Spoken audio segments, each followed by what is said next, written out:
All right, folks, buckle up, because what you're about to hear says everything about where this country is right now. A member of Congress openly promoting violence against conservatives, the left cheering it on, and the FBI confirming that political violence is becoming normalized. This isn't some random internet argument. This is the kind of cultural decay that destroys nations from the inside.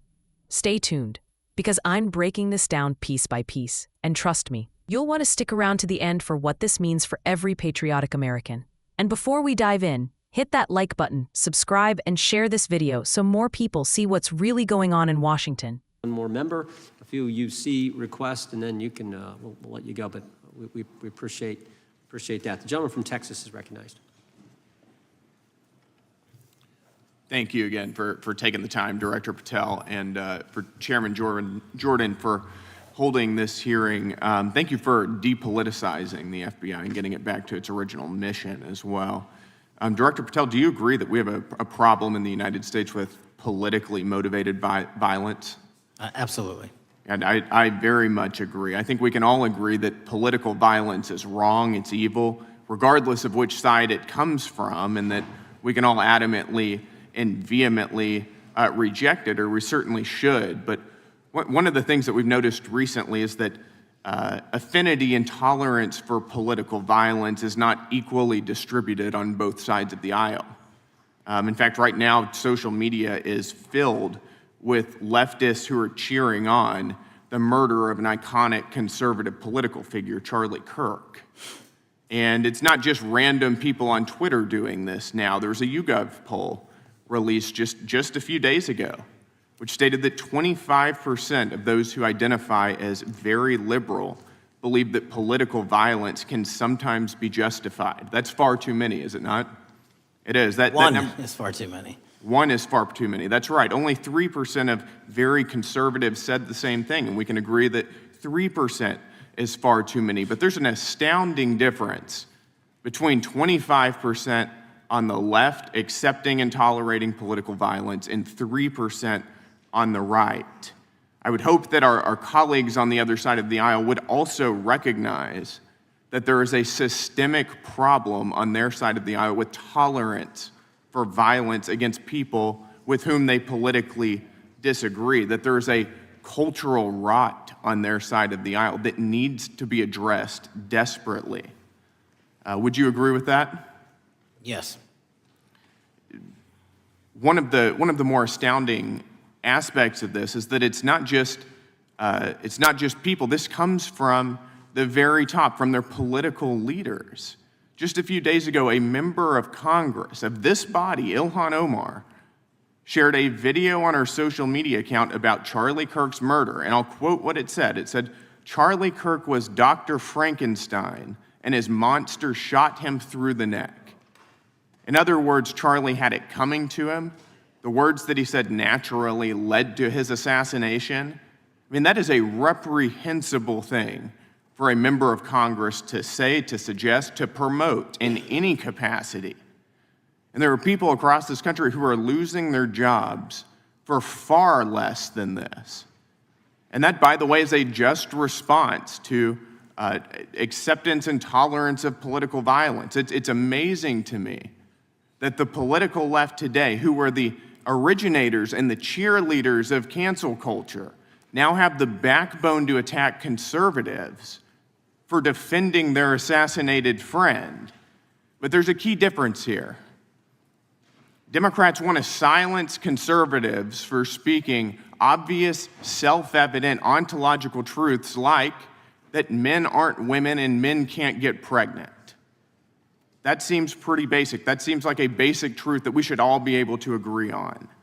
Republicans, by contrast, are recognizing that a constitutional republic depends on the free and open exchange of ideas that we can debate without violence, and that assassinating a political rival is evil, it's wrong, and it should not be glorified or promoted or justified in any way, including in the way that Congresswoman Ilhan Omar did.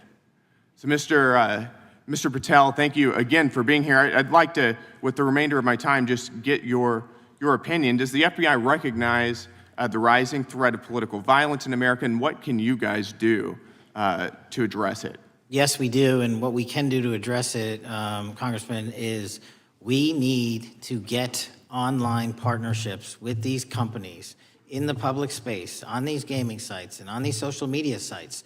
As I was saying earlier, there is no way to triage the amount of information generated on these sites by the FBI alone.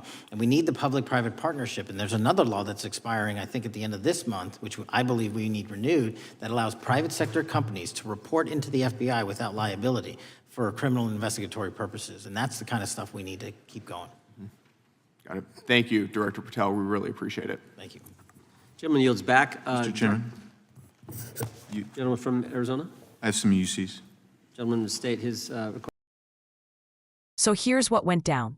During a recent hearing, congressmen from Texas thanked Director Patel and Jim Jordan for trying to bring the FBI back to its original mission, fighting crime, not playing politics.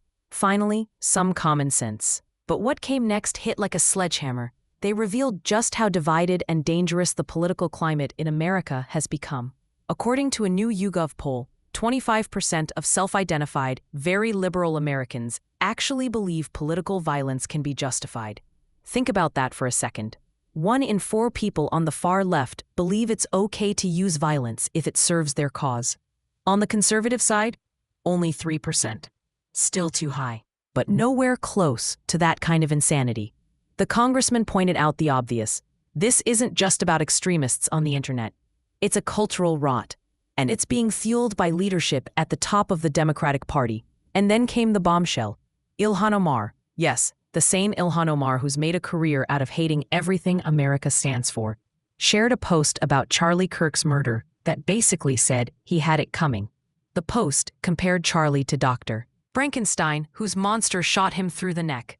Let that sink in. A sitting member of Congress mocking the assassination of a conservative American because she disagreed with his views. Imagine the outrage if a Republican said something even remotely similar about a Democrat. This is the double standard we've been talking about for years. The left invented cancel culture. They destroy people's livelihoods for saying men can't get pregnant, a biological fact, but now they defend their own for laughing about an assassination. The hypocrisy is disgusting. Conservatives get silenced for speaking truth, while liberals get celebrated for promoting hate. Here's the thing. The right isn't asking for special treatment. We're asking for fairness. We believe in debate, in free speech, in the Constitution. We believe in settling disagreements through discussion, not violence.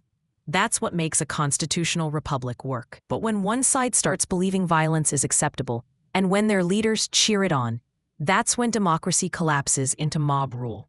Director Patel admitted the threat is real. He said the FBI recognizes the growing danger of politically motivated violence, and that they're trying to build partnerships with social media companies to track it. Sounds good, but let's be honest. Most conservatives don't trust that the FBI will apply that evenly.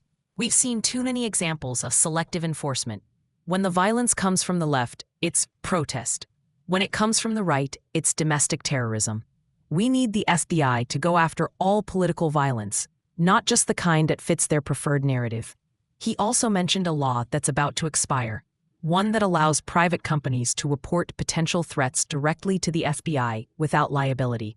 That's fine, but we need transparency. Because if this turns into another tool to spy on conservatives under the label of preventing violence, then we've just traded one problem for another.